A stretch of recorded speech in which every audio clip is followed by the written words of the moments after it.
भूतिया पानी का बुलबुला। कहने को तो मधु अब बड़ी हो चुकी थी, मगर बड़ी होने के बाद भी वो सारा दिन भर गांव के छोटे छोटे बच्चों के साथ खेला करती थी। मधु के पिता कैलाश उसे समझा समझा कर थक गए थे कि अब उसे छोटे बच्चों के साथ नहीं खेलना चाहिए, लेकिन वो एक कान से सुनती और दूसरे कान से निकाल दिया करती।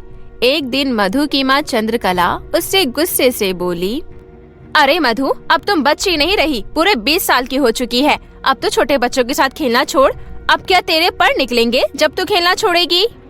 अपनी माँ की बात सुनकर मधु हंसते हुए बोली,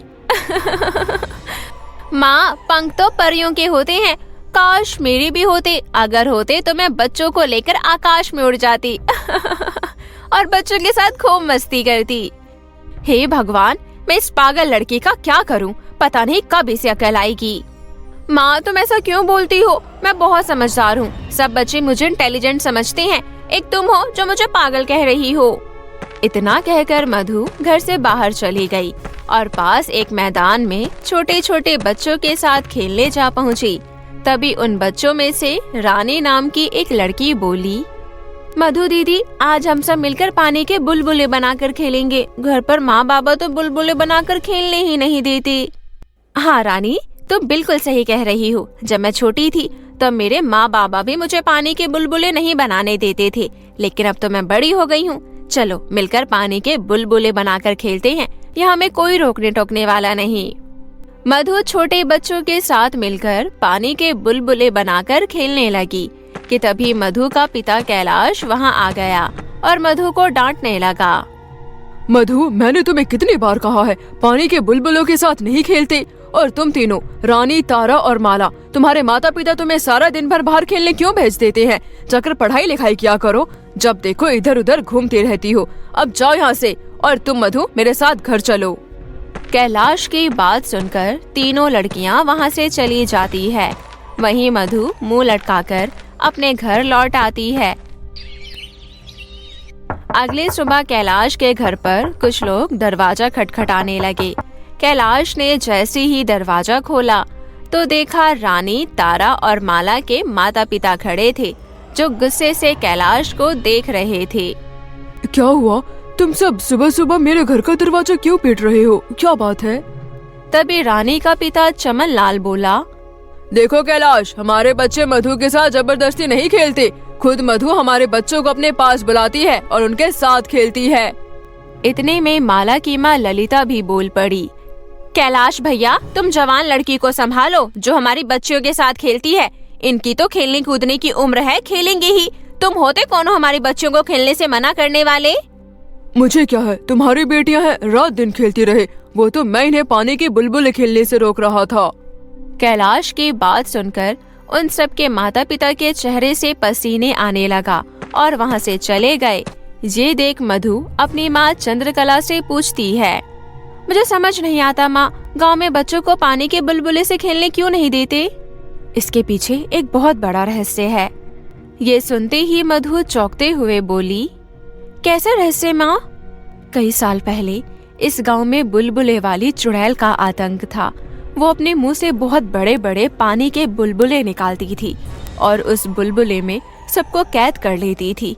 बड़ी मुश्किल से साधु महाराज ने एक पुराने खंडर के अंदर उसे कैद कर दिया और खंडर के बाहर एक मंत्र किया हुआ बड़ा सा नींबू रख दिया ताकि वो चुड़ैल कभी बाहर ना आ सके। तब से हमारे गांव में कभी भी बुलबुलों से नहीं खेलने दिया जाता।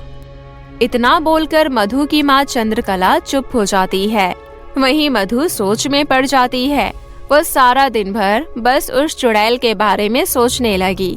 फिर अगली सुबह मधु के मन में एक विचार आया, क्यों ना मैं उस बुलबुले वाली चुड़ैल से जाकर मिलूं। मैं उससे कहूंगी कि वो गांव में आकर लोगों से कहे कि वो बच्चों को बुलबुलों से खेलने दे। ये सोचते ही मधु तुरंत जंगल की ओर जाने के लिए निकल गई। जंगल में मधु को एक खंडर नजर आता है। मधु खंडर के अंदर प्रवेश करने ही वाली होती है कि तभी उसकी नजर खंडर के मुख्य द्वार पर रखे नींबू पर जाती है। मधु उस नींबू को देखकर कहती है, लगता है यही वो नींबू है जिसके बारे में मुझे माँ ने बताया था। ऐसा करती हूँ, इस नींबू को कहीं दूर फेंक देती हूँ। मैं कार में ही आने जाने रास्ते में रखा हुआ है। इतना कहकर मधु पैर से नींबू को दूर फेंक देती है। फिर वो जैसे ही खंडर के अंदर जाती है तभी उसे भयानक भयानक आवाजें सुनाई देने लगती है और फिर अचानक से एक चुड़ैल मधु के सामने आ जाती है। मगर मधु उस चुड़ैल को देखकर बिल्कुल नहीं डरती। ये देखकर चुड़ैल बड़ी हैरान हो जाती है। बड़ी अजीब लड़की हो तुम। एक चुड़ैल को देखकर तो अच्छे के पसीने छूट जाते हैं, लेकिन तुम मुझे देखकर क्यों नहीं डर रही? कौन हो तुम? कहीं तुम मेरी तरह कोई चुड़ैल तो नहीं जो किसी लड़की का रूप बदलकर यहाँ आई हो? नहीं नहीं, मैं कोई चुड़ैल नहीं। मेरा नाम मधु है और जंगल के पास जो गांव है मैं वहाँ रहती हूँ। अच्छा, तो तुम यहाँ मेरे पास क्या करने आई हो? तुम्हें यहाँ आने में डर नहीं लगा? क्या तुम्हें किसी गाँव वालों ने नहीं बताया इस खंडर के बारे में? मेरी माँ ने बताया था, आपके बारे में सब बताया था, इसलिए तो मैं यहाँ आई हूँ। तो बड़ी पागल लड़की है, फिर भी यहाँ चली आई। मैं तो बस आपसे मदद मांगने आई थी। कैसी मदद? मैं चाहती हूँ आप गांव में एक बार आकर सब गांव वालों को कह दो कि वो सभी बच्चों को पानी के बुलबुलों से खेलने दे। ये सुनकर चुड़ैल बुरी तरह से चौंक गई और मधु से बोली, मेरी प्यारी बच्ची, चल कुछ देर वहाँ बैठकर बातें करते हैं। तो बड़ी जरूर हो गई है, पर तेरा मन बच्चों जैसा है। चुड़ैल मधु को खंडर के अंदर एक कोने में ले जाती है। वहाँ पर एक बहुत बड़ा पानी का बुलबुला पड़ा हुआ था। वहाँ जाते ही मधु अचानक बेहोश हो जाती है। तभी चुड़ैल हंसने लगती है। मैं बरसों बाद आजाद हुई हूँ, वो भी इस बेवकूफ लड़की की वजह से। अब मैं सभी गांव वालों से बदला लूंगी। मैं आ रही हूँ गांव वालों, और मेरे भूतिया बुलबुलों से कोई नहीं बच पाएगा। मैं आ रही हूँ गांव वालों। इतना बोलकर चुड़ैल वहाँ से सीधा गांव पहुँच जाती है। चुड़ैल को देखकर सभी गांव वाले बुरी तरह डर जाते हैं।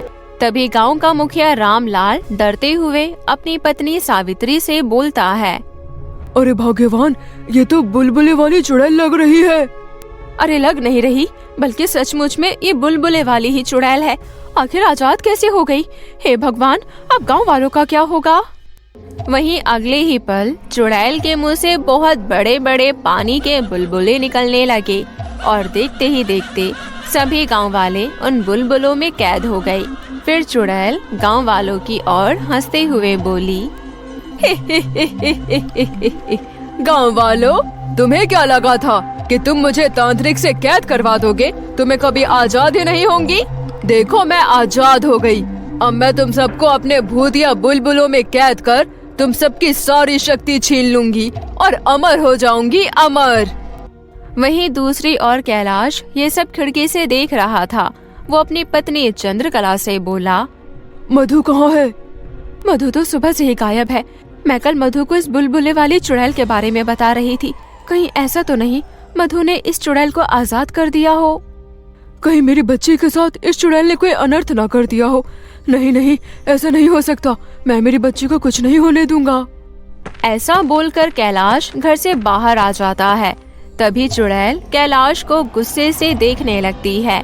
वो कैलाश को बुलबुले में कैद करने ही वाली होती है कि तभी वहाँ पर एक साधु आ जाता है और चुड़ैल को देखकर गुस्से से बोलता है, कुछ देर पहले एक लड़की अपने पैर से नींबू हटाकर खंडर के अंदर गई थी।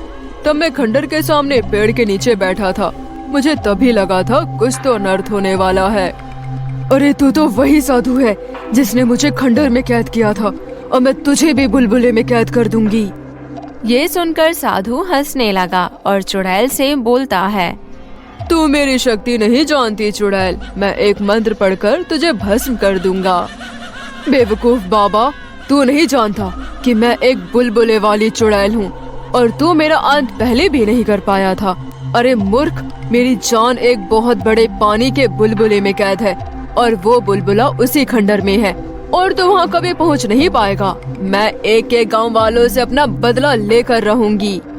अरे जब तू जिंदा थी और इसी गांव में रहती थी तो पानी के बुलबुले बनाकर गांव के लोगों को परेशान किया करती थी और एक दिन तेरी पहाड़ी से गिरकर मौत हो गई और तू चुड़ैल बन गई। इतना बोलकर साधु बाबा चुड़ैल की ओर देखकर कुछ मंत्र पढ़ने लगा। ओम भट भट स्वाहा। इतने में ही चुड़ैल के मुंह से एक बहुत बड़ा पानी का बुलबुला निकलता है और साधु उसमें कैद हो जाता है और चुड़ैल हंसते हुए आगे निकल जाती है। वहीं कैलाश, जो अचानक एक पेड़ के पीछे छुप गया था, वो चुपके से साधु बाबा के करीब आया और बोला, अरे ये क्या बाबा, अब तो खुद ही बुलबुले के अंदर कैद हो गए। ये सब बातें करने का समय नहीं है। अब तुम्हें सभी गांव वालों की जान बचा सकते हो। जल्दी जाओ और उस खंडर में रखे बड़े से पानी के बुलबुलों को तोड़ दो और तुम्हारी बेटी मधु भी उसी खंडर में है।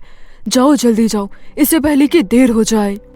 कैलाश तुरंत खंडर चला जाता है और वहाँ देखता है कि उसकी बेटी मधु बेहोश पड़ी हुई है। साथ ही वहाँ एक बहुत बड़ा पानी का बुलबुला भी पड़ा हुआ था। कैलाश जैसे ही बुलबुले फोड़ता है, तभी चुड़ैल के शरीर में तुरंत आग लग जाती है और वो जलकर मर जाती है। वहीं कैलाश अपनी बेटी मधु को वापस गांव ले आता है। गांव में सभी लोग चुड़ैल के भूतिया बुलबुले से आजाद हो चुके थे और उस दिन के बाद बुलबुले वाली चुड़ैल का आतंक खत्म हो जाता है और गांव के सभी बच्चे खूब मजे से पानी के बुलबुले बनाकर खेलने लगते हैं।